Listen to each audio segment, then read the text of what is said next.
So good morning, good afternoon, good evening, guys. As per the time you're watching this video. Yet I am with another podcast with a new person with a new face. His name is CMA Gaurhari Pal from a small village of Durgapur, clearing the final scene, all the three levels in first attempt, and after that joining a giant real estate outsourcing firm named as Gallagher and Mohan.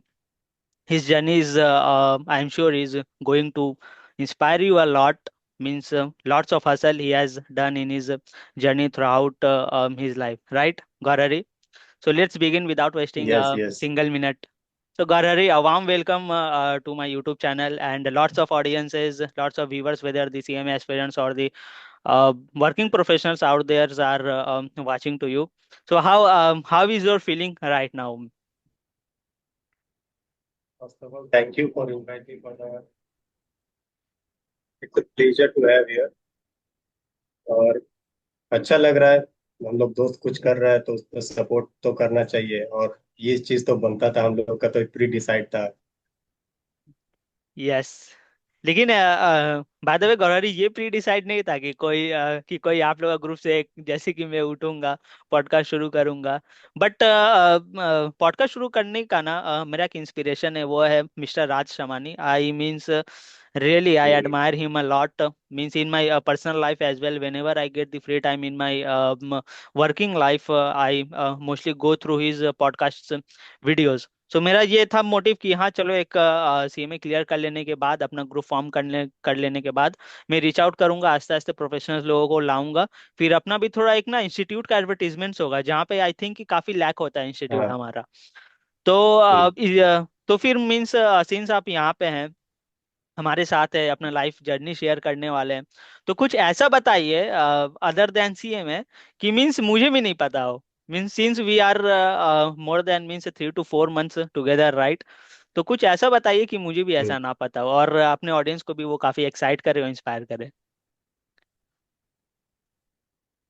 ऐसा है कि जब twelfth के बाद हम लोग CA में join करते हैं ना उसके बाद हम लोग का फैमिली में फर्स्ट ऑफ ऑल हम लोग का कुछ रहता नहीं है कोई सीए या फिर सीए में मतलब प्रॉपर गाइडेंस नहीं मिलता है कि हम लोग सीए करें या फिर सीए में करें। तो उस मोमेंट तो बहुत टफ होता है कि डिसाइड करना। उसके बाद अगर क्लियर भी हो जाएगा अगर जॉब लगेगा कि नहीं लगेगा। अगर एक भी अटेम्प्ट लग गया तो कैंपस में बहुत मतलब रैंकिंग बहुत नीचे चला जाता है। तो ये चीज बहुत दिमाग में रखते हुए ऐसे मतलब फैमिली का सपोर्ट और दोस्त लोग का सपोर्ट और टीचर लोग का सपोर्ट के बिना ये सब तो नहीं होता है। तो यही है। तो मीन्स आपका ऐसा क्या और आपके लाइफ में इंस्पिरेशन था जिसने आपको इस कोर्स में लेकर के आया? मेरा इंस्पिरेशन ऐसे कुछ नहीं था। हम क्लास 11 12 से ही हम सीएमए को फॉलो करते थे। उस टाइम बहुत अच्छा कैंपस भी हुआ करता था तो मेरा ड्रीम था कि ऐसे सीएमए पास करने के बाद कोई कैंपस में हो जाएगा जॉब अच्छा पैकेज में हो जाएगा जॉब। तो वही मेरा इंस्पिरेशन था कि मतलब हर एक टर्म में मेरा इंस्पिरेशन बदलते रहता था कि हाँ इस कंपनी में जाना है नहीं नहीं इस कंपनी अच्छा पैकेज दे रहा है इस कंपनी के लिए प्रिपेयर करना है। उस टाइम से फाइनेंशियल्स देखना कंपनी का न्यूज़ पढ़ना ये सब तो स्टार्ट हो गया था बहुत अर्ली एज से। दैट्स अ वेरी यही मेरा इंस्पिरेशन था। That's a very good thing Gauri, कि आप मीन्स कंपनी के फिनेंशियल्स को इतने अर्ली स्टेज से कंपेयर करते थे, पढ़ते थे, समझते थे, फिर डिकोड करना वो भी अपने आप में काफ़ी बड़ी बात होती है। जो हम्म, कि means mostly early CMA aspirants है, ये इन चीज़ों में लैक करते हैं। मैं खुद लैक किया हूँ, मैं खुद नहीं करता था, मैं दूसरों को क्या बोलूँगा। हम्म। बट या but gradually financial I. Financial पढ़ना मतलब फाइनेंशियल पढ़ना 1 2 घंटा का लेक्चर दे के नहीं होता। जब तक खुद अपने आप से नहीं करोगे तब तक नहीं एनालाइज कर पाओगे कुछ भी। एग्जैक्टली। फाइनेंशियल भी होता भी 400 500 पेज का तो कौन सा पॉइंट हमको देखना है कौन सा नहीं देखना है। कंपनी का मोटिव क्या है गोल क्या है इस सब पे एग्जैक्ट वही उसे उधर ही लिखा रहता है। लेकिन मतलब सबका नजरिया अलग है। कोई देखता है कि एज ए पेपर हमको रीड करके चला जाना है कि इसको अमाउंट देख के पता चल जाएगा कि इसका क्या होने वाला है फ्यूचर्स एंड ऑल। एग्जैक्टली गौररी, यही चीजें हैं जो अपने को क्राउड से थोड़ा अलग भी बनाती हैं, हाँ। थोड़ा एक अपर लेवल पे भी रखती हैं। और आई थिंक यही रीजन है कि means let me tell to my audience that he has joined the Gallagher and one of the means giant outsourcing firm which mainly deals in the real estate related works. And he is what is your domain, Gaurari, in this company? My domain is record to report analyst. Record to report analyst means he basically means ये basically books of accounts बड़े बड़े giant real estate companies लोगों का संभालते हैं, देखते हैं, analyse करते हैं। जो कि जो इनका अर्ली स्टेज जो भी फाइनेंशियल स्टेटमेंट एनालिज होता था, ये आई थिंक इनके डेली वर्किंग लाइफ में इन्हें काफी हेल्प भी करता होगा, राइट गौररी? सो आप कुछ ऐसा Yes. और भी टिप्स हमारे ऑडियंस को शेयर करोगे कि कैसे मीन्स अगर से एक सीएमए एस्पिरेंट जो कि सीएमए में आना चाहता है, प्लस उसका फिनांस भी एक लव है, एक कोर फील्ड मीन्स उसमें भी वो बनाना चाहता, कोर नहीं बोलेंगे बेसिकली, अब passive field not the core field, वो बेसिकली अपने आप के लिए बिल्ड करना चाहता है। तो वो मीन्स कहाँ से शुरुआत करे, कैसे करे, क्या करे? अगर फाइनेंस में आपको फील्ड बनाना है, इसमें बहुत सारा फाइनेंशियल प्रोफेशनल कोर्स होता है। तो तुमको जहाँ पे मतलब अपना पोजीशन अच्छा लगे कि हमको ये करके हमको ये चीज पता चलना चाहिए, तो पहले वेबसाइट में देखो, उसका सिलेबस देखो कि इधर क्या क्या कंटेंट हमको मिल सकता है। और ये डिग्री को मतलब कौन सा कंपनी रिकॉग्नाइज करता है। तो उस तरीके से अपना फाइनेंशियल कोर्स जो भी आप चुन रहे हो उस टाइम सोच समझ के चुनो। यही कहना चाहेंगे हम। Okay, so thank you very much, Gauri, for breaking this down. So let's means do a quick fun start in this means head. Basically, I'm going to ask some of the fun related questions with you so that our conversation becomes more interactive and fun. Okay. So first of all, my question to Yeah. you is, if CMA had a movie title based on your journey, what would it be and why? Means अगर से एक suppose कि अपनी CMA journey को आप एक कुछ movie title का नाम देना चाहते हो, तो आप उस टाइटल का क्या नाम देते हैं? चाहे तो आप बॉलीवुड का भी रेफरेंस ले सकते हो, ताकि लोग को एक कनेक्ट फील करे, एक्साइटेड फील करे। मतलब कोई डायरेक्ट मूवी का नाम जो हम इस मेरा स्ट्रगल को देना चाहते हैं, यस जो यस एग्जिस्ट यस। करता है, या यस फिर यस यस। अपना खुद कोई टाइटल डिसाइड कर ले। नहीं, आप एक बॉलीवुड का मूवी का नाम भी दे सकते हो, इसमें ये नहीं है। तो तो हम देना चाहेंगे कि जिंदगी ना मिलेगा दोबारा। क्यों? सबसे बड़ा रीजन वाई? क्योंकि वाई, क्योंकि देखो मेरा कोई मतलब सीएमए छोड़ के कोई बैकअप प्लान नहीं था। ओके। एस ट्वेल्थ के बाद से ही मेरा स्ट्रिक्ट था कि रिजल्ट से पहले हम सीएमए में एडमिशन लिए थे प्रोविजनल बेसिस में। तो ओके। उसके बाद हमको सोचने का दोबारा कुछ मौका ही नहीं मिला कि हाँ, इसके बीकॉम के बाद ये भी कर सकते हैं, वो भी कर सकते हैं, क्योंकि हम अपना डिसीजन इतना जल्दी ले लिए थे। तो मतलब ट्वेल्थ के बाद ही एकदम पूरा एंगेज हो गए थे, तो दूसरा प्लान 20 करने का मेरे को मौका ही नहीं मिला था। तो वहीं से स्टार्ट हुआ था सीएमए जर्नी, आज और आज यहाँ पे बैठे हैं। एक चीज को ब्रेक डाउन कर दे गौहरी, सिंस आपने बोला कि आपने प्रोविजनल एडमिशन ले लिया, तो काफी लोग, आई थिंक कि 5% लोग ही सिर्फ ऐसा करते हैं, और ये 5% वे होते हैं जिनके दिमाग में पहले से क्लियर होता है कि हमें क्या आगे फ्यूचर में ये कोर्स देने वाला है, अगर से हम क्या इनपुट डाल रहे हैं हम्म। अभी और मेरे को क्या आउटपुट मिलने वाला है, करेक्ट? तो आप मीन्स हाँ। अपने डिसीजन के मीन्स जो भी आपने प्रोविजनल वाला मीन्स एडमिशन ले लिया था, ठीक है, आपने पहले भी बोला कि आप काफी एफएस वगैरह देखते थे और सीएमए को काफी अर्ली स्टेज से फॉलो करते आ रहे हो, राइट? तो मीन्स आपने ये सीएमए वर्ड कहाँ से सुना था अपनी लाइफ में? सबसे पहले पहले मीन्स कहीं से तो देखा होगा, सुना होगा, तो कैसे फिर आपने इस चीज को फिर कैरी ऑन किया आगे अपने लाइफ में? ऑनेस्टली बताएं, हमको तो पहले सीए के बारे में ही पता था।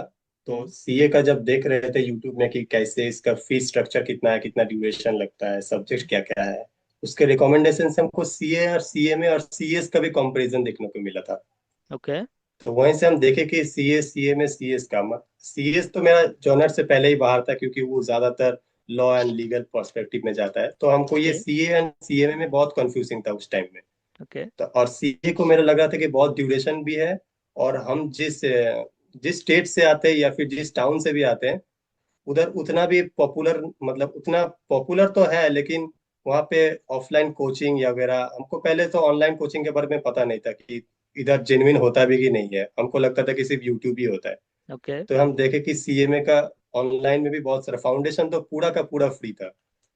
तो वहीं से हमको लगा कि हाँ हम सीए में कर सकते हैं। उस टाइम जब हम रिसर्च कर रहे थे उस टाइम 6 महीने का आर्टिकलशिप था। हमको लगा ठीक है प्रैक्टिकल ट्रेनिंग 6 महीने का हो जाएगा, जल्दी जल्दी ये खत्म हो जाएगा। उसके बाद अगर हम कुछ और भी कोर्स करना चाहते हैं, उसके बाद भी अगर सीए करना चाहते हैं तो कर सकते हैं। तो पहले हम सीएमए को निपटा लेते हैं, फिर देखा जाएगा। तो सीएमए मेरा ऐसे बीकॉम जैसा बन गया था मेरा उस टाइम में।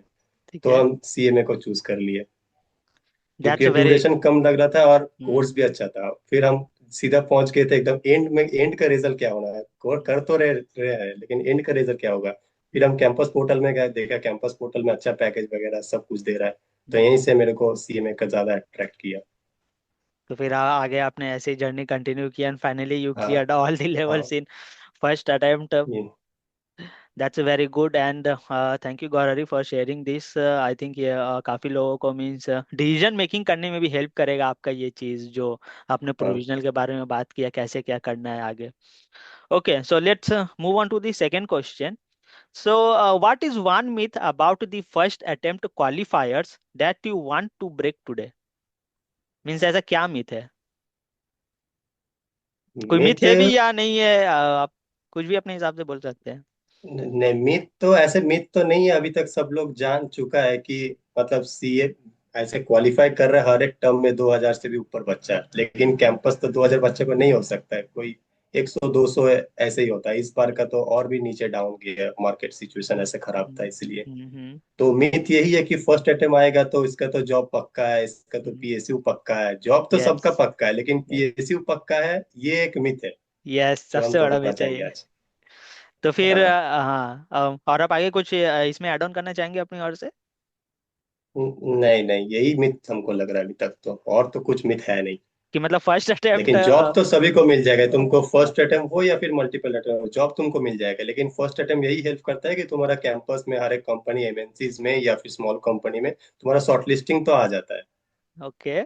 लेकिन लेकिन फर्स्ट अटेम्प्ट ऐसे तुमको पीएसयू में ही शॉर्टलिस्टिंग आएगा ऐसे कुछ नहीं है, या फिर रैंकर को भी अगर पीएसयू में ही शॉर्टलिस्टिंग आएगा ऐसे भी कोई ये नहीं है। तो ये सब पूरा चीज मिथ है। शॉर्टलिस्टिंग क्राइटेरिया कंपनीज के ऊपर डिपेंड करता है। ओके, सो इधर से गाइस हम एक और मिथ ब्रेक करना चाहेंगे कि जैसे कि आपने बोला कि फर्स्ट अटेम्प्ट है तो शॉर्टलिस्टिंग मोस्टली कंपनी में आएगा। ये भी एक मिथ है। अगर से आप फर्स्ट अटेम्प्ट है और कम मोस्टली। हाँ। और अगर से एक रीजन में सपोज 10 कंपनीज आ रही हैं, सपोज लेट से सपोज 10 आती नहीं है, ऑब्वियसली उससे ज़्यादा ही आती हैं। सो लेट सपोज 10 आ रही है और आप सोचोगे कि आपका 9 कंपनीज में शॉर्ट लिस्टिंग होगा। तो ये भी एक मिथ है गाइस। कंपनी क्या नहीं क्राइटेरिया नहीं लेकर के नहीं। आ रही है शॉर्ट लिस्टिंग का, ये किसी को नहीं वो पता रहता है और ये कंपनी डिस्क्लोज भी नहीं करती है बेसिकली। मैं खुद अपना नहीं। एक्सपीरियंस शेयर कर देता हूँ। ये जून 2025 का जो भी कैंपस हुआ कोलकाता का बेसिकली, ठीक है, कोलकाता में मेनली, चलो जितनी भी कंपनीज आई, मैं नंबर नहीं लूंगा यहाँ पे। सभी को लोग जाइए, लोग काफी मतलब अपना वेबसाइट पोर्टल पे काफी देख ही सकता फ्लेक्सिबल है। है, पोर्टल पे जाइए, देखो देखो जितनी भी कंपनीज आई हैं, मेरा उन कंपनी से सिर्फ एक कंपनी में शॉर्ट लिस्टिंग था। अब वो भी था पीएसयू जनरली। वो भी हमारा वो भी जो एक कंपनी से शॉर्ट लिस्टिंग था ना, वो भी फेज 2 में हुआ था मेरा। वो भी फेज फेज 2 में। हाँ, फेज 1 में जितने भी कंपनीज आए थे, मेरा कोई किसी में भी शॉर्ट लिस्टिंग नहीं था, तो इंटरव्यू अपेयर करना तो दूर की बात हो गई। तो ये भी एक मिथ हम्म। है।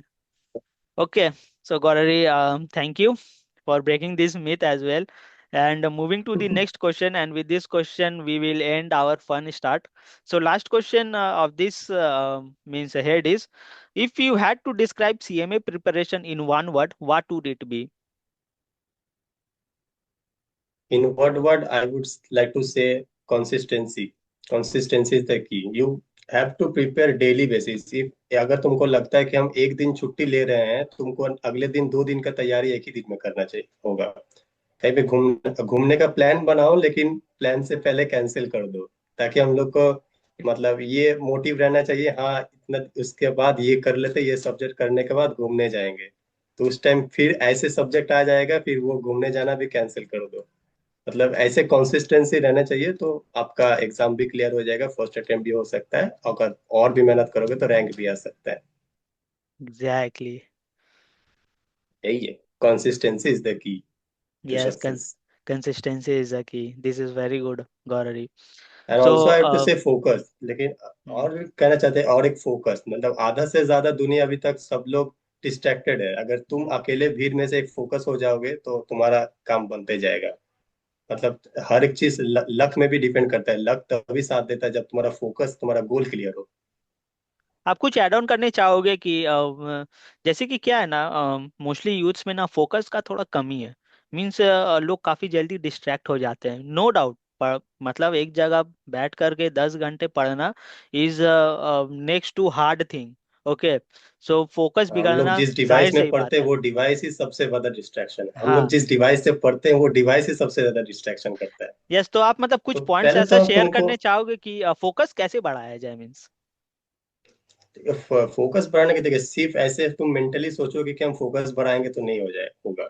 हम्म। तुमको एक कुछ फिजिकल एक्सरसाइज भी, मेंटल एक्सरसाइज भी करना होगा। तुमको दिमाग में क्लियर रखना पड़ेगा कि हाँ हमको ये करना है। तुम डिस्ट्रैक्ट होने के, डिस्ट्रैक्ट भी एक लिमिट रख दो, फोकस तुम अनलिमिटेड रखो। हम लोग क्या करते हैं कि फोकस को लिमिट रख देते हैं, डिस्ट्रैक्शन को अनलिमिटेड कर देते हैं। अ वेरी हमको ग्रेट उल्टा लाइन। करना है कि अ वेरी ग्रेट हाँ लाइन फ्रॉम यू। हमको, हाँ फोकस को अनलिमिटेड रखना है कि फोकस हम सभी भी हर टाइम फोकस रहेंगे। और सुबह 1 घंटा, शाम को 1 घंटा, उस टाइम हम डिस्ट्रैक्ट होंगे, भरपूर डिस्ट्रैक्ट होंगे। उस हम्म। टाइम फोकस एक बिल्कुल भी कोशिश नहीं करेंगे फोकस करने की। तो हम्म। ऐसे करते करते पूरा तुम्हारा जो दिमाग है वो धीरे धीरे चेंज होता जाएगा।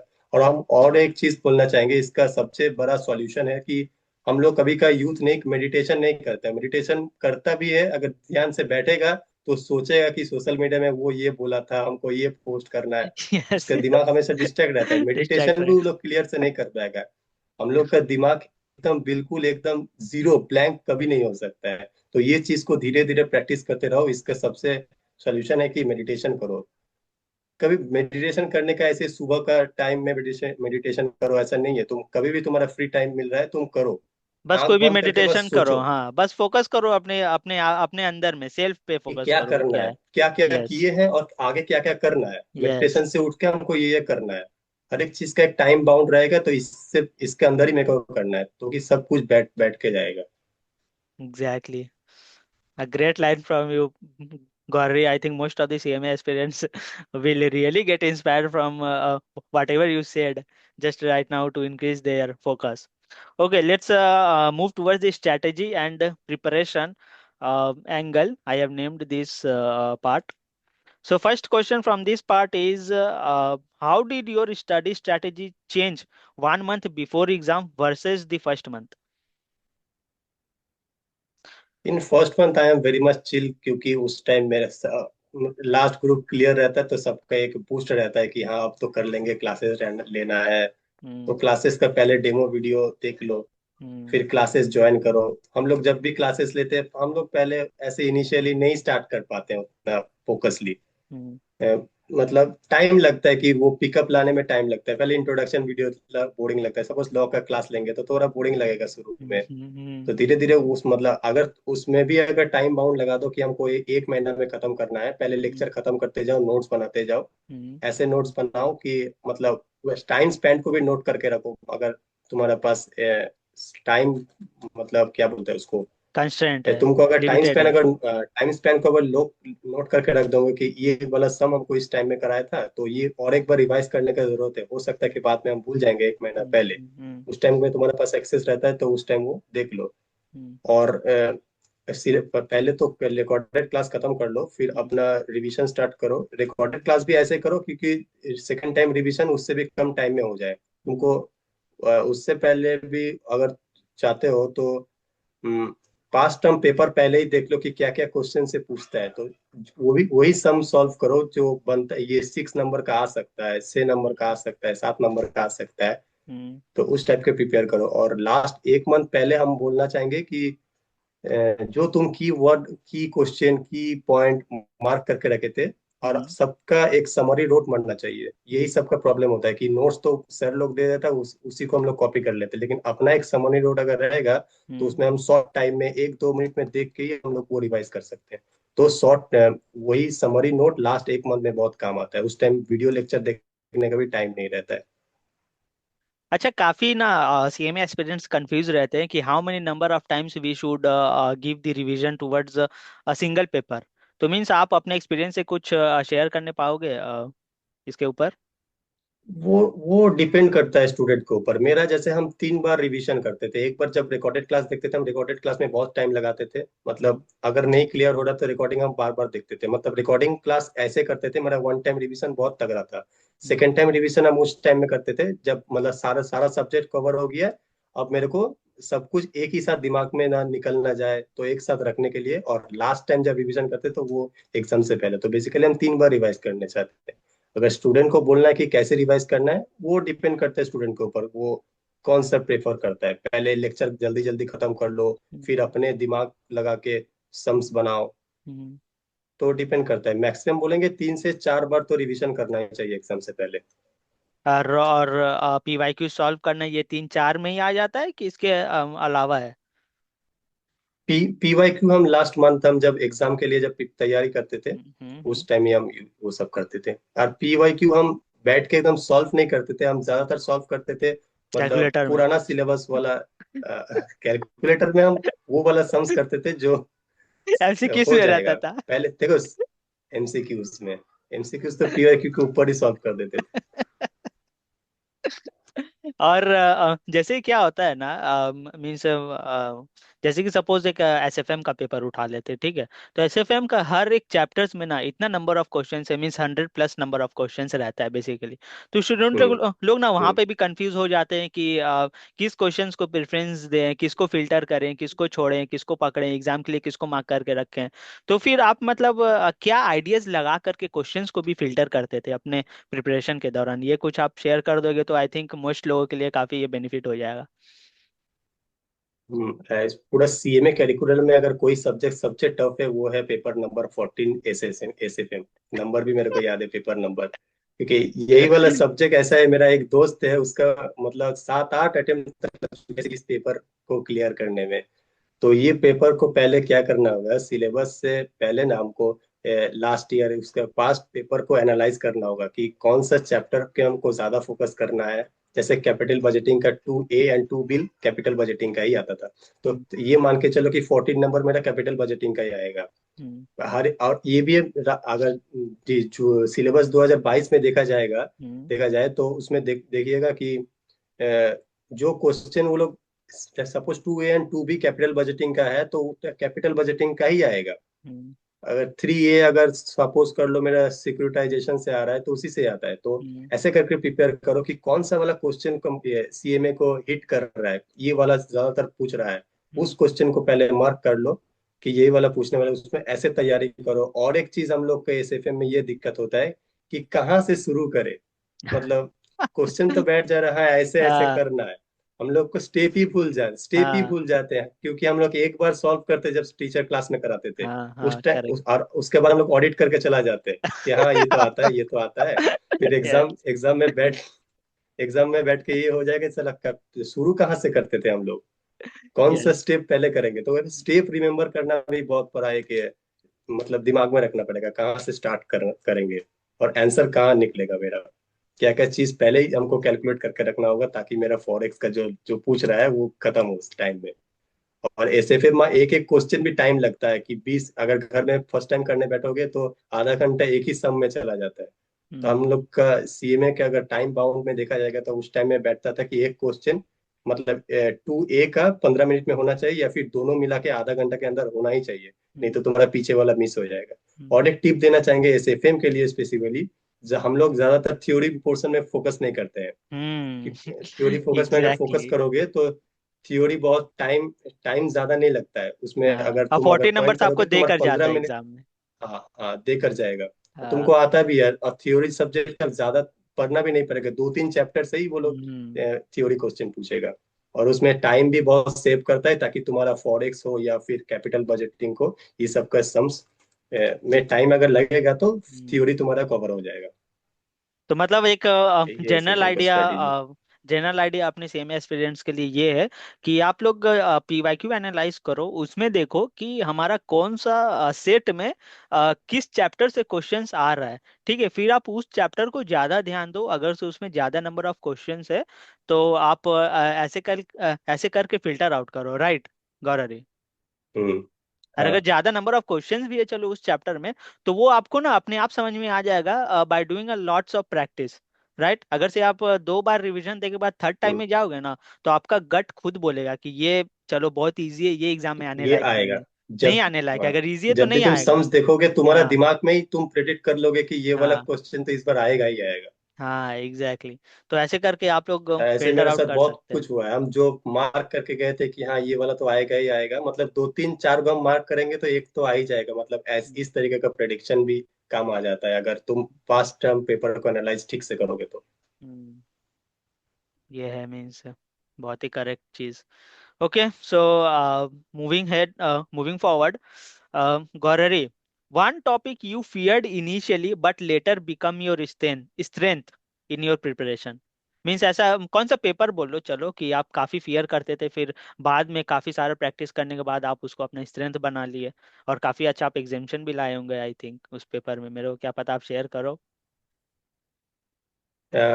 मेरा जो पहले प्रॉब्लम आता था वो था डीटी में। तो हम फाउंडेशन के बाद डीटी मेरा फर्स्ट टाइम था कि हम कभी नहीं पढ़े थे इनकम टैक्स। फाउंडेशन में मेरा लॉ भी फर्स्ट टाइम था, लेकिन लॉ उस टाइम इजी था और हम लोग का टाइम में तो एमसीक्यू था, तो इन फाउंडेशन तो जल्दी क्लियर हो गया था। हम्म, तो उसके बाद मेरे पास बहुत टाइम कम था, क्योंकि मेरा जो December 21 अटेम्प्ट उसका जनवरी में एग्जाम हुआ था, और 6 महीना बाद ही मेरे को ग्रुप 1 का एग्जाम देना है। और डीटी का क्या था कि हम ऑफलाइन ट्यूशन पहले प्रेफर किए थे। तो हम्म, ऑफलाइन ट्यूशन जहाँ पे हम गए थे ना, हम्म, फर्स्ट ऑफ ऑल पढ़ा, रेसिडेंशियल स्टेटस छोड़ के हमको फर्स्ट कैपिटल गेन पढ़ाना स्टार्ट कर देता, हम तो पूरा एकदम बूम हो गए थे।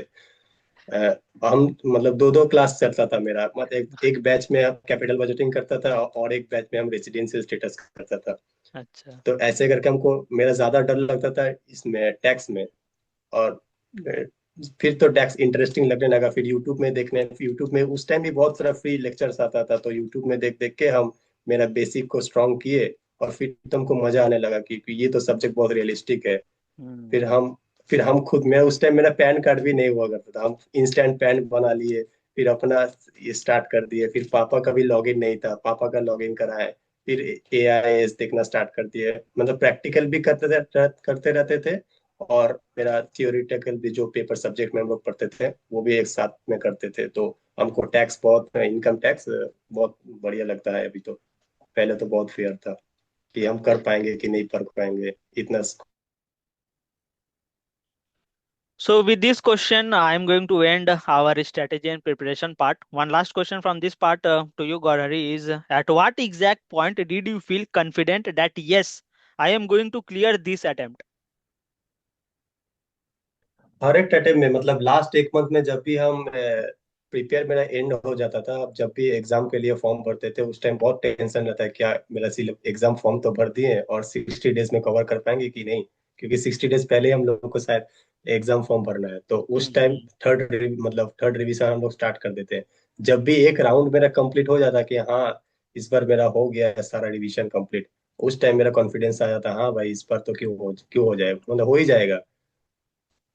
हम्म, मतलब सब्जेक्ट को बूस्ट मिला जब फाउंडेशन, तो हमको तो ये क्लियर था कि फाउंडेशन तो निकलेगा ही निकलेगा। उसके बाद जब ग्रुप 1 निकला तो ग्रुप 1 बहुत टफ होता है इंटर में ही, मतलब अचानक से इतना हेवी हेवी सब्जेक्ट आ जाता है। तो मोस्ट उस प्रैक्टिकल मतलब सब्जेक्ट्स तो ग्रुप 1 और ग्रुप 3 में ही मोस्ट आता है। प्रैक्टिकल ग्रुप 1 में इतना भारी सब्जेक्ट आ जाता है एक ही बार एक टाइम में, मतलब जो लोग हम लोग पढ़े भी नहीं थे 11 12 में वो सब भी आ जाता है, जैसे हम्म, कोई एक था ना ब्रांच अकाउंटिंग वगैरह ये सब। हाँ, तो डिपार्टमेंट अचानक डिपार्टमेंट से अकाउंटिंग। डिपार्टमेंट अकाउंटिंग ये सब अचानक से जब आ जाते हैं तो हम लोग एकदम घबरा, मतलब एकदम क्या बोलेंगे भाई, घबरा जाते थे।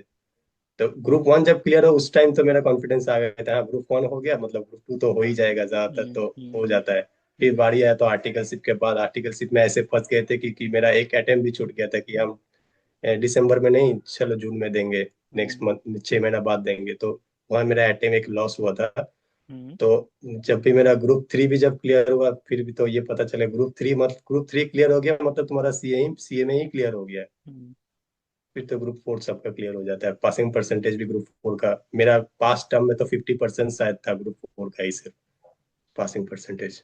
अच्छा गौरव, कभी कभी होता है कि प्रिपरेशन करते करते अपने को एक ऐसा फेज आता है जहाँ पे हम काफी लो फील करते हैं, है ना, कि नहीं होने पा रहा है, या हम लोग क्विट करने का सोचते हैं। एक बार तो ऐसा थिंकिंग तो आता ही है मन में, सबके लाइफ में आता है, नो डाउट। जितने भी एक्सपीरियंस है सबके लाइफ में आता हो, मतलब हम हमारे भी लाइफ में आए ऑफ कोर्स।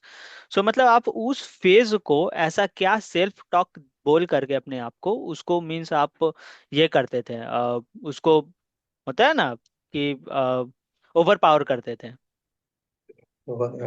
उस मेरा देखो, मेरा कॉलेज लाइफ का जितना भी, मैं स्कूल लाइफ का जितना भी दोस्त था वो कोलकाता में था, तो हमको पता था कि हमको बीकॉम के साथ और भी कोर्स करना है, तो हमको कैलकाटा यूनिवर्सिटी में रह के तो नहीं हो सकता, इसलिए हम मेरा होम टाउन शिफ्ट हो गए और मेरा घर में रह के ही हम बैठ के किए थे। उससे पहले हम तो हॉस्टल में थे, वहाँ पे बहुत सारा दोस्त थे। हम्म। उस उधर से जब आए थे और वो लोग जो उधर मस्ती करते थे, उस टाइम हम सोचते थे भाई हम क्यों इधर इतना पढ़ रहे हैं, बेकार का वो लोग इतना मस्ती कर रहे हैं, कॉलेज लाइफ एंजॉय कर रहे हैं, हम वो भी नहीं एंजॉय कर पा रहे हैं। बेकार उस टाइम लॉकडाउन था, लॉकडाउन के बाद सब जब आजादी मिला तो सब लोग इधर उधर घूम रहा है, उस टाइम हम तो घर बैठे पढ़ रहे हैं। मेरे पास कॉल आ रहा है, ये नहीं इधर जाओगे उधर जाओगे, हम बोला नहीं भाई हम नहीं जाएंगे, तबीयत खराब है ये है। हम हम्म। बोलेंगे कि पढ़ रहे हैं तो वो हमको और चिढ़ाएगा कि हाँ ये पढ़ रहा है। तो होता है फ्रेंड्स में। हाँ, तो इसी यही डिस्ट्रैक्शन से जब दूर गए थे वही मेरे लिए तो टफेस्ट था कि हाँ इतना हम भी 11 12 बहुत मस्ती किए थे, अचानक से इतना पढ़ने बैठ गया हूँ, मेरा भी ब्रेन प्रोसेस नहीं कर पा रहा है ये सब चीज उस टाइम में। तो उस टाइम बहुत डिस्ट्रैक्शन हो रहा था और तैयारी भी साथ में तो करना ही है, कुछ तो करना है, तो अर्ली स्टार्ट करना बेहतर बेटर है। तो ऐसा मतलब क्या सेल्फ टॉक आप अपने आप को बोलते रहते थे, क्या गुड एफर्मेशंस, पॉजिटिव एफर्मेशंस देते रहते थे? तो वो कुछ आप एफर्मेशन शेयर करने चाहोगे? हम बस एक ही कि पढ़ो हो जाएगा, मतलब तुम्हारा मतलब काम करते रहो, मतलब रिजल्ट तो आ ही जाएगा एक बार। जैसे कि मैं क्या करता था ना, मैं भी अपना शेयर कर दे रहा हूँ यहाँ पे। जैसे कि मैं अपने बोलो। दिमाग में ना हमेशा बोलता था कि yes I have become CMA, ऐसे करके। Yes, I have become CMA. I have done everything. I have given my 100% and my parents are going to proud. ऐसा ना पॉजिटिव अफर्मेशन। और मेनली मैं कब करता था पता है? जब पूरा दिन का पढ़ करके उठता था, रात को खाना खाने आने के बाद सोता था ना, तो सोते सोते टाइम ये मैं ना 3 से 4 बार अपने मन में दोहराता था और फिर सोता था। तो आई थिंक ये फिर जो न्यू मॉर्निंग ना, मेरे अंदर लॉट्स ऑफ एनर्जीज भी आ जाती थी ये गुड अफर्मेशन देने के बाद अपने माइंड को। तो आई थिंक ये मीन्स अफर्मेशन तो मस्ट होना चाहिए, सभी एस्पिरेंट्स को अपना अपने आप से पॉजिटिव सेल्फ टॉक करना चाहिए। हाँ, मेरे ऐसे पॉजिटिव सेल्फ टॉक ऐसे हम कुछ ऐसे बोलते नहीं थे, लेकिन मेरा ऐसे रूम का सामने पूरा लिखा हुआ था कि सीएमए गौरव रिपल, ब्रैकेट में छोटा करके सून लिखा है हर जगह इधर, यस। अभी भी देखने को मिलेगा। मेरा रूम का गेट का बाहर में भी उस टाइम हम पेपर से लिख के सीएमए गौरव रिपल ब्रैकेट में छोटा से करके सून लिख देते, अभी हर जगह में सून वर्ड कट, कट मतलब कट कट कट कर हो गया। दिए अभी सीएमए। हाँ, मेरे पे जहाँ पे चार्ट चार्ट वगैरह में लिख के रहते हैं, हर सबका नीचे made by CMA Gaurav ripple bracket में सून लिखा है। तो अभी वो सून वाला हर जगह में हम ढूंढ ढूंढ के काटे हैं हर जगह से। अच्छा गौरव, ये आप आते थोड़ा आर्टिकलशिप को ब्रेक डाउन करते हैं, आर्टिकलशिप वाले फेज को। कि मीन्स आप कैसे मैनेज किए अपना आर्टिकलशिप फाइंड करने में? सबसे पहले तो ये बताइए, आपने अपना आर्टिकलशिप कहाँ से किया? मीन्स इंडस्ट्रियल ट्रेनिंग किया या सीए फर्म से किया?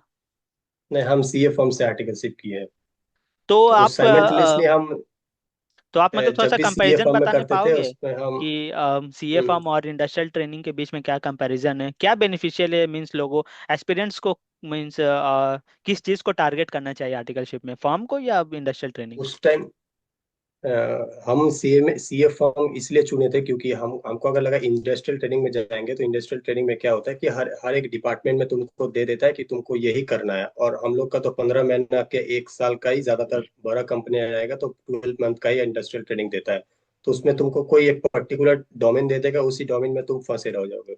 तो उसको हम नहीं करना था, हमको एज ए आर्टिकलशिप जब भी था तो हमको सारा जितना प्रैक्टिकल मेरा बुक्स का नॉलेज है वो हम रियल लाइफ में अप्लाई करने का कोशिश कर रहे थे। वो चीज सबसे अच्छा मिलता है तुमको सीए फॉर्म में या फिर सीएमए फॉर्म में। तो हर एक जॉनर, चाहे टैक्सेशन, अकाउंट्स, ऑडिट, तुमको हर एक चीज का टच मिलेगा। हम्म। तो इसलिए हम सीए फॉर्म ज्वाइन चूज करे किए थे। और ये मीन्स आपने कैसे मैनेज किया अपना ये आर्टिकलशिप को फाइंड करने में? मीन्स आपने क्या स्किल्स एक्वायर की मीन्स आर्टिकलशिप में जाने के पहले? और मीन्स एस्पिरेंट्स लोगों को भी आर्टिकलशिप में क्या ऐसा जाने से एक्वायर करना चाहिए? हाँ, कुछ शेयर करो इस पे। आर्टिकलशिप जाने से पहले हमको थोड़ा जीएसटी फाइलिंग हम खुद से सीखे थे, जीएसटी आईटीआर फाइलिंग फैमिली का करते करते हम थोड़ा सीखे थे। और हम्म, हमको लगा था कि हम तो इनकम टैक्स वगैरह से थोड़ा बहुत तो आता है, लेकिन इसको अगर बूस्ट करना है तो ये छोटा मोटा क्लाइंट से मेरे को कुछ होगा नहीं, तो हम्म, सीए फर्म ज्वाइन करना ये मतलब बेनिफिशियल है। वहाँ पे हमको मैन्युफैक्चरिंग कंपनी का भी जीएसटी या फिर आईटी रिटर्न्स वगैरह देखने को मिलेगा। हम्म, तो यही मेरा स्किल डेवलप किए थे एक्सेल में, और फिर हम्म, और पोर्टल का, GST and income tax portal का। ठीक है। तो चलिए अब आगे मीन्स आगे मीन्स बढ़ते हैं, और इस हेड को मैंने नाम दिया है एग्जाम हॉल एक्सपीरियंस। ठीक है। तो इसमें एक ही क्वेश्चन है बेसिकली, कि जब आपको क्वेश्चन पेपर हाथ में मिलता था तो फिर आपका सबसे पहला थॉट क्या होता था, और आप उन 3 आवर्स को कैसे मैनेज करते थे? 3 आवर्स को मैनेज कैसे करेंगे, पहले तो ये प्री डिसाइड करना पड़ेगा एग्जाम में बैठने से पहले। उस टाइम अगर जो करने बैठ गया कि 3 आवर कैसे हम मैनेज करके कौन सा क्वेश्चन पहले करेंगे, तो गए हो। तो फर्स्ट ऑफ ऑल वही पास्ट ईयर का एनालाइज करके देखो कि कौन सा वाला नंबर में कौन सा क्वेश्चन आता है, एमसीक्यू को कितना जल्दी खत्म करना है। और एमसीक्यू का भी ऐसा है कि अगर न्यूमेरिकल सब्जेक्ट रहेगा तो उसमें से 7 को न्यूमेरिक आता है और 7 8 को थियोरिटिकल आता है। तो पहले प्रैक्टिकल को कर लो, फिर और हर एक क्वेश्चन का मेरा ऐसे जो था कि हर एक क्वेश्चन 15 मिनट, अगर 15 मिनट से वो 20 मिनट हो गया तो नेक्स्ट क्वेश्चन मेरे को 10 मिनट में करना है। तो जो क्वेश्चन पहले सबसे इजी लगता है वो पहले कर लो। और अगर तुमको लगता है कि लास्ट में हम ये करेंगे, उसको मत रखो लास्ट में, अगर खराब भी होगा तो हो जाता है। अगर टफेस्ट जिनिस का अगर अंडर प्रेशर करोगे तो टफ क्वेश्चन सॉल्व हो जाता है, लेकिन अगर टफ क्वेश्चन पहले ही सॉल्व करने बैठ जाओगे तो बहुत टाइम कंज्यूम कर जाता है। हम्म। तो यही मेरा टाइम मैनेजमेंट था कि हाँ, हमको टाइम में खत्म करना है। अगर जो भी करना है, पहले तो जो भी करना है सटीक करना है। फर्स्ट दो तो एकदम पूरा मार्क्स काटने का, 1 2 पेज तो मार्क्स काटने का कोई चांस ही ना रहा है। और हम्म। लास्ट में जो तुमको नहीं आता है एटलीस्ट ट्राई करो, ऐसे मत मतलब छोड़ के आ जाओ, बैठ के आ जाओ, ऐसे नहीं है। सबको मतलब हर एक पेपर को 100% अटेम्प्ट करने का कोशिश हमेशा करना चाहिए। बल्कि अ- होता भी नहीं है प्रैक्टिकली, कभी कभार एक तो छूट भी जाता है। और गौररी, सिंस एमसीक्यू हमारे एग्जाम में काफी वाइटल रोल प्ले करते हैं, मीन्स हाँ। 30 मार्क्स का एमसीक्यू, हम्म। अगर कोई एमसीक्यू में अगर 30 में से भी 25+ लेकर के आता है, तो उसका निकलना पॉसिबल हाँ है, उसको कोई नहीं रोक सकता बहुत, हाँ क्लियर करने बहुत। से। तो हम्म। फिर आप कुछ शेयर करिए कि एमसीक्यू का प्रिपरेशन कैसे किया जाए, क्योंकि आई थिंक कि ज्यादा एम्स रिसोर्सेज या तो ज्यादा मटेरियल है नहीं हमारे पास में।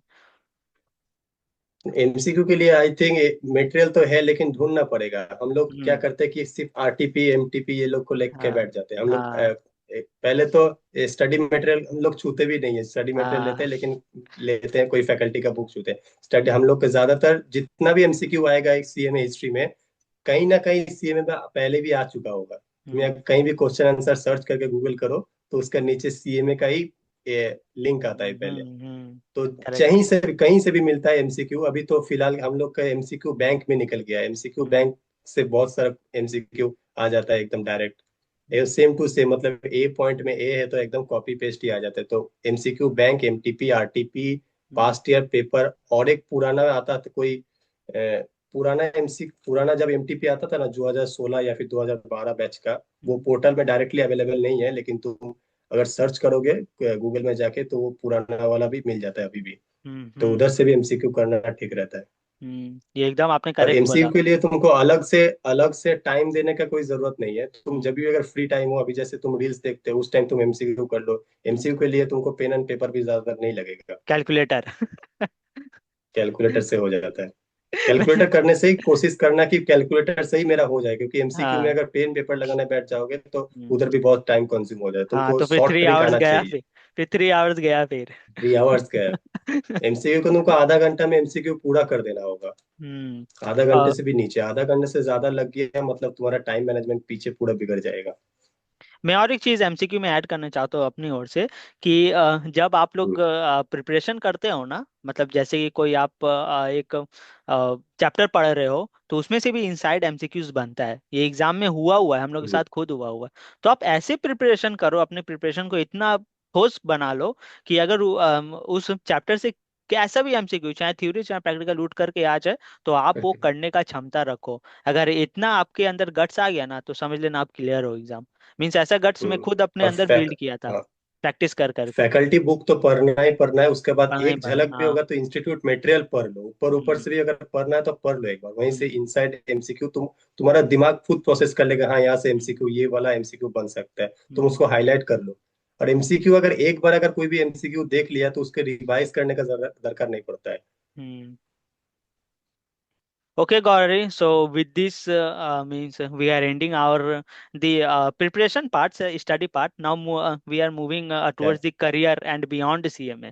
तो जैसे कि फाइनल हो गया क्लियर, अब ऑफर लेटर भी आपके हाथ में आ गया, आपने कंपनी भी ज्वाइन कर ली, ठीक है, आप अभी वर्क भी कर रहे हो, काफी अच्छा फील हो रहा है, जाहिर सा बात है, काफी प्राउड मोमेंट है आपके और आपके फैमिली के लिए। Hmm. So the question to you is how has your thinking changed after becoming a CMA? CA में जब हम प्रिपेयर कर रहे थे तो उस टाइम तो लगता था कि हाँ सीए में बन जाएंगे, सीए में बन जाएंगे, और बन तो जब बन गए एक बहुत सारा रिस्पॉन्सिबिलिटी आ गया, जस्ट जिस दिन से रिजल्ट आ गया हमको हाँ। लिंक्डइन में जितना भी कॉन्ग्रेचुलेशन आता था ना, हमको लगता है ये और एक रिस्पॉन्सिबिलिटी आ गया, और यस। एक रिस्पॉन्सिबिलिटी आ गया। तो ये सीए में बनने के बाद इतना ज्यादा रिस्पॉन्सिबिलिटी आ जाता है तुम्हारे हाथ में कि अब अभी इस टाइम में हम लोग बोल भी नहीं सकते हैं कि हमको ये वाला नहीं आता है, हमको हाँ। समझने में डिफिकल्टीज आ रहा है। हमको हाँ। क्विक लर्नर बनना ही पड़ता है, तो ये क्विक लर्नर के लिए तुमको कोई ऑफिस टाइम में ही अगर बियॉन्ड रहेंगे तो ये कभी नहीं बन पाएंगे। तो ऑफिस आवर के बाद भी तुमको जो जो स्किल्स कंपनी में यूज करने वाले हैं, फ्यूचर में लगने वाला है, तो वो सब ऑफ टाइम में भी आप लोग प्रैक्टिस करते रहो। अच्छा, एक चीज और, one skill what CMA students should start building along with the studies, कि उनको अगर से वो क्वालिफाई कर जाते हैं CMA, फिर आगे भी जा करके उनको थोड़ा सा वर्क प्लेस में उतना डिफिकल्टीज ना हो एडजस्ट होने में, तो ऐसा क्या स्किल पढ़ाई के साथ में उन्हें एक्वायर कर लेना चाहिए? पढ़ाई के साथ साथ तुमको सबसे इम्पोर्टेंट जो स्किल है वो आता है कम्युनिकेशन स्किल, क्योंकि हम लोग जो सीएमए तैयारी करते हैं वो बहुत डिस्टेंस से करते हैं, तो लोगों से मिलना जुलना हम लोग का बहुत कम रहता है। हम्म। तो यही स्किल है कि कम्युनिकेशन स्किल, अपने आप से ही बात करो। सपोज खुद का दिमाग में ही सोचो कि हाँ हम कंपनी में इधर इस पोजीशन में है, हम इसको हम्म। रिपोर्ट कर रहे हैं, तो इसको कैसे रिपोर्ट करेंगे, थोड़ा खुद से ही प्रैक्टिस करते रहो। तो इससे क्या होता है कि तुम्हारा जो आंसर का वे है वो एकदम स्ट्रक्चर्ड हो जाता है। हम्म। अगर सीएमए ऐसे कोर्स है क्योंकि हम डिस्टेंस में करते हैं तो हम्म। हम लोग कॉन्वर्सेशन बहुत कम ही होता है, तो यही कम्युनिकेशन स्किल है जो है वो पढ़ाई के साथ साथ भी आना चाहिए, और स्ट्रक्चर्ड वे में कंसाइज में तुमको मैनेज तुम्हारा बात समझ में आए। ये वेरी ट्रू है गौरव, मीन्स कम्युनिकेशन तो मस्ट हम्म। एकदम इफेक्टिव होना चाहिए। और मीन्स आप कुछ अपने लाइफ से शेयर करने चाहोगे कि आपने अपने कम्युनिकेशन स्किल्स को कैसे सुधारा? कम्युनिकेशन स्किल तो हमको ऐसे ही दोस्त से बात करते, पहले हम लोग जो दोस्त था वो दोस्त से मतलब हिंदी में बात करते या फिर बंगाली में बात करते थे। तो हम्म। दोस्त से बात करना सीखो पहले। सोशल बात हम लोग जैसे टेक्निकल में हम लोग बात बहुत अच्छे से कर पाते हैं, लेकिन ऐसे सोशली इधर जाओगे कि इधर जाओगे उस वाला बात को हम लोग नहीं कर सकते थे। कोई हम्म। भी सोशल टॉपिक को लेकर डिस्कस करने में हम लोग नहीं कर सकते। इसीलिए अगर ग्रुप डिस्कशन अगर कर रहे हो इंटरव्यू या फिर उससे पहले प्रिपरेशन, रिजल्ट के बाद इंटरव्यू से पहले, तो हम्म। वो ग्रुप डिस्कशन बहुत हेल्प करता है तुम्हारा कम्युनिकेशन स्किल को बढ़ाने के लिए। और उस ग्रुप डिस्कशन में ये भी होता है कि ये टॉपिक के बारे में तुम्हारे पास नॉलेज भी आ जाता है, और तुम हम्म। दूसरे का सुन के भी तुम अपना नॉलेज भी गेन कर सकते हो। हम्म। अच्छा, तो एक लास्ट क्वेश्चन, इसी के साथ हमारा ये करियर वाला सेक्शन भी खत्म हो जाएगा। और मैं ये क्वेश्चन के लिए काफी एक्साइटेड हूँ, मैं आपसे सुनना चाहता हूँ कि what matters more today, rank, marks और practical exposure according to you? Hmm, देखो जब तुमको जब अपॉर्चुनिटी ढूंढ रहे हो उस टाइम तो तुम्हारा मार्क्स रैंक ये सब मैटर करता है। जब तुम्हारा कहीं अगर अपॉर्चुनिटी मिल गया ना उसके बाद तुम्हारा जो स्किल है वही ज्यादा मैटर करता है, कि तुम्हारा प्रैक्टिकल एक्सपोजर क्या है, तुम क्या क्या चीज में काम किए हो, अभी कैसे उसको अप्लाई करने वाले हो। क्योंकि ज्यादातर को सेम डोमेन में नहीं मिलता है, लेकिन जो भी अगर डोमेन मिला है तुम्हारा पास्ट एक्सपीरियंस हमेशा हेल्प करता है कि करंट डोमेन में तुम कैसे काम करोगे। तो तीनों चीज तीनों लेवल में डिपेंड करता है। रैंक और मार्क्स तुम्हारा अपॉर्चुनिटी से पहले डिपेंड करता है, और प्रैक्टिकल एक्सपोजर तुम्हारा जब तुमको अपॉर्चुनिटी मिल गया है उसमें अप्लाई करने के लिए तुम्हारा पास्ट एक्सपोजर बहुत हेल्प करता है। Mark the word guys, practical exposure काफी वर्क करता है, तो इट मीन्स कि अपने आर्टिकलशिप को लाइट नहीं लेना है। प्रैक्टिकल एक्सपोजर, और हाँ प्रैक्टिकल एक्सपोजर लॉन्ग टाइम तुम्हारा हेल्प करेगा, लेकिन हम्म। तुम्हारा मार्क्स और जो रैंक है तुमको सिर्फ अपॉर्चुनिटी देने के लिए हेल्प करेगा। हम्म। सो गाइज अपने को आर्टिकलशिप को लाइटली नहीं लेना है, और डमी तो भूल से भी नहीं लेना है। नहीं तो आप सस्टेन नहीं करने पाओगे हमारे ये जो भी सीएमए का ये कम्युनिटी है उसमें। ये ठीक प्रोफेशन है। में ही तुम नहीं रह हाँ पाओगे। काफी रैगिंग होगी आपकी, तो डमी तो क्योंकि एक एकदम बार नहीं लेना है। क्वालिफाई होने क्वालिफाई आर्टिकलशिप होने को के एकदम बाद ये हम सीरियसली लेना है, बढ़िया से पूछना करना भी है, एक हम लोग बढ़िया का। एक्सपोजर लेना है करके ऐसा। हाँ। So, Gaurari, okay, now it's time to start the some rapid questions. Okay, so one word में आपको आंसर देना है. So one subject you secretly enjoyed. Indirect tax. One subject you are glad you never have to study again. Study again तो नहीं, हमको अभी भी पढ़ना तो पड़ेगा है। वो सब्जेक्ट है कि लॉ। मेरे लिए तो एसएफएम है. लॉ पर लॉ तो ऐसे पढ़ने में अच्छा ही लगता है, लेकिन लॉ स्टार्ट करना बहुत डिफिकल्ट रहता है कि हम स्टार्ट करेंगे। लॉ बहुत बोरिंग है, एक बार पढ़ना जब स्टार्ट करते हैं लॉ भी थोड़ा थोड़ा इंटरेस्टिंग तो लगता है। लॉ क्योंकि हम लोग लॉ में बोरिंग इसीलिए लगता है क्योंकि ज्यादातर सब्जेक्ट हम।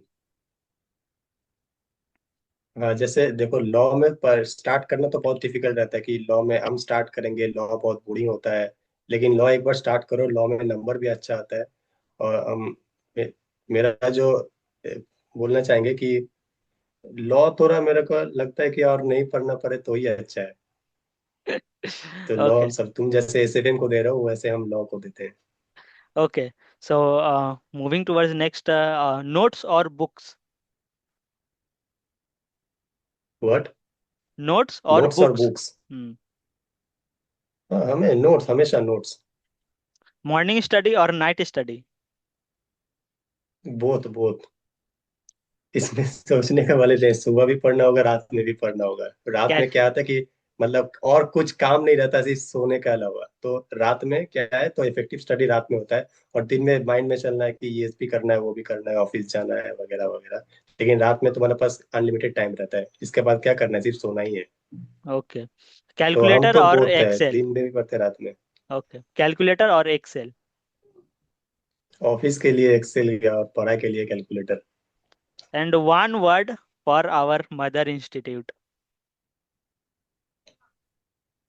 मदर इंस्टीट्यूट को लिए कुछ नहीं बोलेंगे, लेकिन हम लोग का फेटर्निटी, हम लोग प्राउड है कि हम लोग का इंस्टीट्यूट सीएमए है जो अभी भी अच्छे काम कर रहा है।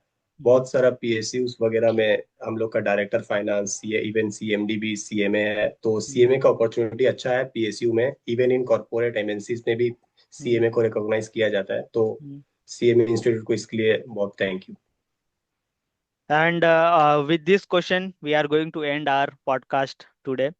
So any means any word we or the lesson which you like to give towards our beloved dear CMA aspirants or the working professionals out there. हाँ, जो भी स्टूडेंट अभी भी तैयारी कर रहे हैं यही बोलेंगे कि ज्यादा डिस्ट्रैक्ट मत हो, अपने काम में अपना गोल में फोकस रहो और कंसिस्टेंट रहो। कहीं मतलब छुट्टी छुट्टी ले भी रहे हो तो एक मतलब पहले भी प्री डिसाइड होना चाहिए कि इधर एक एक महीना बाद हमको इस डेट से इस डेट हम लोग अनअवेलेबल रहेंगे, तो हमको अभी भी करना है। तो कंसिस्टेंसी तुम रहो और अपना फोकस और गोल से मत भटको। यही हम कहना चाहेंगे सबको। और अपना टाइम मैनेजमेंट करना सीख जाओ, मतलब वर्क के साथ साथ भी कैसे हमको पढ़ाई को मैनेज करना है, तो वो एकदम सटीक आना चाहिए। Okay, so thank you, Gaurari. We are means I am very much proud to or very much means proud to have the conversation with you and getting the lots of insights from your own life lessons, own life journey experiences and all. I'm surely means I can say by my guts that the aspirants out there are going to inspire you from you a lot. So, या by this, yes. we end our podcast. And thank you, guys. Thank you, everyone, for watching us, listening our conversation. And please do apply all the things which he has shared from his own life experience, guys. I'm sure you all are going to rock in the next attempt or in your working life if you are a working professional. So, guys, please या like, share, subscribe, support, spread your love in the comment box. Do follow me. I'm going to attach my LinkedIn link in the description box, just to go follow. CMA community को build करो guys, fraternity को build करो, काफी अच्छा लगता है एक दूसरे का सपोर्ट करना। So hmm. Again, thank you guys, thank you very much. So this is CMA thank you. Niket Pandit thank you. signing off for the day. Thank you. Thank you Aniket.